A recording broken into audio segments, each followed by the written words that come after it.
Ranveer Singh main ക്യാരക്ടറായിട്ട് അഭിനയിച്ച ദുരന്തർ എന്ന് പറയുന്ന സിനിമ ശരിക്കും റിയൽ ലൈഫിൽ നടന്ന ഒരു ഇൻസിഡന്റിനെ ബേസ് ചെയ്തിട്ടുള്ളതാണെന്ന് എല്ലാവർക്കും അറിയായിരിക്കും. ഇന്ത്യയിൽ നിന്ന് പാകിസ്ഥാനിൽ പോയി അവിടുത്തെ ഒരാളായി ജീവിച്ച് അവിടുത്തെ ടെററിസ്റ്റുകളെ കൊലപ്പെടുത്തി തിരിച്ച് ഇന്ത്യയിൽ ജീവനോടെ വന്ന മേജർ മോഹിത് ശർമ്മയുടെ കഥ. രൺവീർ സിംഗ് ആണ് സിനിമയിൽ ഈ റോള് ചെയ്തിരിക്കുന്നത്. പിന്നെ ഇന്ത്യയുടെ national security officer Ajit Kumar Doval. ദുരന്ത സിനിമയിൽ ഈ റോള് ചെയ്തിരുന്നത് ആർ മാധവനാണ്. 7 വർഷത്തോളം അജിത് കുമാർ സ്വന്തം ഫാമിലിയും കൾച്ചറും ലൈഫും എല്ലാം മറന്ന് പാകിസ്ഥാനിലെ അണ്ടർ കവർ ആയിരുന്നു. അദ്ദേഹം അവിടെ നിന്നുകൊണ്ട് പാകിസ്ഥാനിലെ ടെററിസ്റ്റ് ഓർഗനൈസേഷനുകളിലെ ഇൻഫർമേഷൻസ് കളക്ട് ചെയ്തു.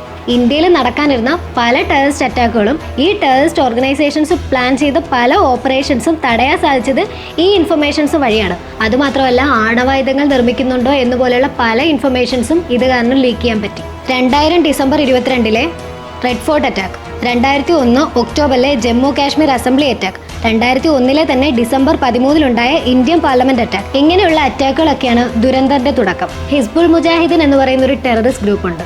അതിന്റെ കമാൻഡറാണ് അബു സൻസർ. ദുരന്തർ മൂവിയിൽ ഈ റോൾ ചെയ്തിരിക്കുന്നത് അർജുൻ രാംപാൽ ആണ്. അതുപോലെ തന്നെ അബു തൊറാറ ഹിസ്ബുൾ മുജാഹിദിന്റെ സൗത്ത് കാശ്മീരിലുള്ള ഒരു റിക്രൂട്ടറാണ്. അതായത് ഇന്ത്യൻ ആർമിയെ ഇഷ്ടമല്ലാത്ത ആൾക്കാരെ കണ്ടുപിടിച്ച് ഹിസ്ബുൾ മുജാഹിദിലേക്ക് റിക്രൂട്ട് ചെയ്യുക എന്നുള്ളതായിരുന്നു പുള്ളിയുടെ മെയിൻ ജോബ്. ആൻഡ് പുള്ളിയാണ് മെയിൻലി അറ്റാക്കിംഗ് പ്ലാൻ ചെയ്തിരുന്നത്.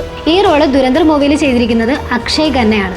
1998 ശേഷം ഇന്ത്യയിൽ നടന്ന മിക്ക ടെററിസ്റ്റ് അറ്റാക്കിലും ഇവരുടെ ഒരു മെയിൻ ഇൻഫ്ലുവൻസ് ഉണ്ടായിരുന്നു. ആൻഡ് ഇവരെ രണ്ടുപേരെയും തീർക്കുക എന്ന ഉദ്ദേശത്തോടു കൂടിയാണ് നമ്മുടെ അജിത് കുമാർ ഡോവൽ വന്നിട്ട് ഇഫ്തിഖാർ ഭട്ട് മേജർ രോഹിത് ശർമ്മയെ ആ റോളിലേക്ക് നിയോഗിച്ചത്. അജിത് കുമാർ ഡോവലിന്റെ ഐഡന്റിറ്റി ഓൾറെഡി റിവീൽ ആയതുകൊണ്ട് പുള്ളിക്ക് അതിലേക്ക് നേരിട്ട് ഇറങ്ങിച്ചെല്ലാൻ കഴിയില്ല. 1978 ജാനുവരി 13 ഹരിയാനയിലാണ് മേജർ രോഹിത് ശർമ്മ ജനിക്കുന്നത്. കുട്ടിക്കാലം തൊട്ടേ ആർമി ഒരു പാഷൻ ആയിരുന്ന അദ്ദേഹം 1995 NDAയിൽ ചേരുന്നത്. 2004 ആർമി ഹെഡ്ക്വാർട്ടേഴ്സിൽ ഒരു ടോപ്പ് സീക്രട്ട് മിഷന്റെ ബ്ലൂ പ്രിന്റ് ഉണ്ടാക്കിക്കൊണ്ടിരിക്കുകയായിരുന്നു, ഓപ്പറേഷൻ ഇഫ്തിഖാർ ഭട്ട്. ഈ മിഷൻ എന്ന് പറയുന്നത് ഒരു ടെററിസ്റ്റ് ഗ്രൂപ്പിന്റെ ഉള്ളിൽ ചെന്ന് അവരിൽ ഒരാളായി മാറി അവരുടെ ട്രസ്റ്റ് നേടിയെടുത്തതിന് ശേഷം അവരുടെ ഗ്രൂപ്പിനെ തന്നെ ഇല്ലാതാക്കുക എന്നുള്ളതായിരുന്നു. മേജർ രോഹിത് ശർമ്മ ഈ മിഷൻ ഏറ്റെടുത്തു. അദ്ദേഹത്തിന്റെ ഫാമിലിയും കൾച്ചറും എല്ലാം മറന്ന് മറ്റൊരാളായി മാറി. അദ്ദേഹം ചൂസ് ചെയ്ത ഈ സീക്രട്ട് ഐഡന്റിറ്റിയുടെ നെയിം ആയിരുന്നു ഇഫ്തിഖാർ ഭട്ട്. സിനിമയിൽ രൺവീർ സിംഗ് പാകിസ്ഥാനിലെ ഗ്യാങ്ങിലേക്കാണ് കയറി ചെന്നതെങ്കിൽ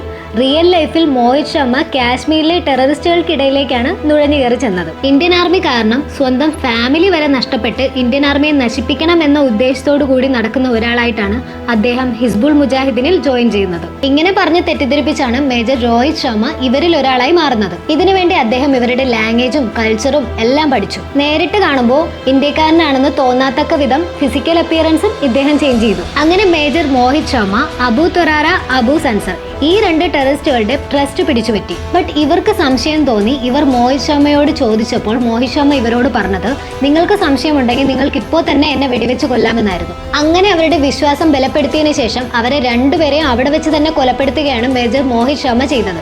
എന്നിട്ട് അദ്ദേഹം അന്ന് തന്നെ ഇന്ത്യൻ ആർമി ബേസിൽ ജോയിൻ ചെയ്തു. ഇതെല്ലാം ആക്ച്വലി ഒരു 2 വീക്ക് കൊണ്ട് നടന്ന കാര്യമാണ്. സിനിമയിലേക്ക് വരുമ്പോൾ ഇതെല്ലാം എക്സാക്ട്ലി സെയിം ആയിട്ടല്ല കാണിച്ചിരിക്കുന്നത്. വർഷങ്ങളോളം നീണ്ടു നിൽക്കുന്ന വാറായിട്ടൊക്കെയാണ് അതിൽ കാണിച്ചിരിക്കുന്നത്. ലേറ്റർ 2009 വെറും 31 വയസ്സ് മാത്രം ഉണ്ടായിരുന്ന സമയത്ത് മേജർ മോഹിത് ശർമ്മ ഒരു ഗൺ ഫൈറ്റിൽ കൊല്ലപ്പെടുകയാണ് ഉണ്ടായത്. അദ്ദേഹം ഹെവിലി ആംഡ് ആയിട്ടുള്ള ടെററിസ്റ്റുകളുടെ ടീമിനെതിരെ അദ്ദേഹത്തിന്റെ ടീമിനെ നയിച്ചു. ഒത്തിരി ഇഞ്ചുറി ആയിട്ട് പോലും ഒരുപാട് ടെററിസ്റ്റുകളെ കൊലപ്പെടുത്താനും അതുപോലെ സ്വന്തം ടീമിലെ ഒരുപാട് പേരെ രക്ഷിക്കാനും അദ്ദേഹത്തിന് കഴിഞ്ഞു. ഈ മിഷൻ വളരെ ഡേഞ്ചറസും അൺപ്രെഡിക്റ്റബിളുമായിട്ടുള്ള ഒരു റിയൽ ഓപ്പറേഷൻ ആയിരുന്നു. നമ്മൾ സിനിമയിൽ കാണുന്നത് മാത്രമല്ല, ഇതിന്റെ പിന്നിലുള്ള റിയൽ സ്ട്രഗിൾ എന്ന് പറയുന്നത് ഭയങ്കര ഡീപ്പർ ആയിരുന്നു. പിന്നെ ഈ പറഞ്ഞ കാര്യങ്ങളൊക്കെ എന്റെ റിസർച്ച് വഴി കിട്ടിയതാണ്. ഇതിൽ എന്തെങ്കിലും തെറ്റുകളോ കുറ്റങ്ങളോ ഉണ്ടെങ്കിൽ നിങ്ങൾക്ക് അതൊക്കെ കമന്റ് ബോക്സ് വഴി പറയാവുന്നതാണ്. അപ്പോൾ ഓക്കെ, ബൈ.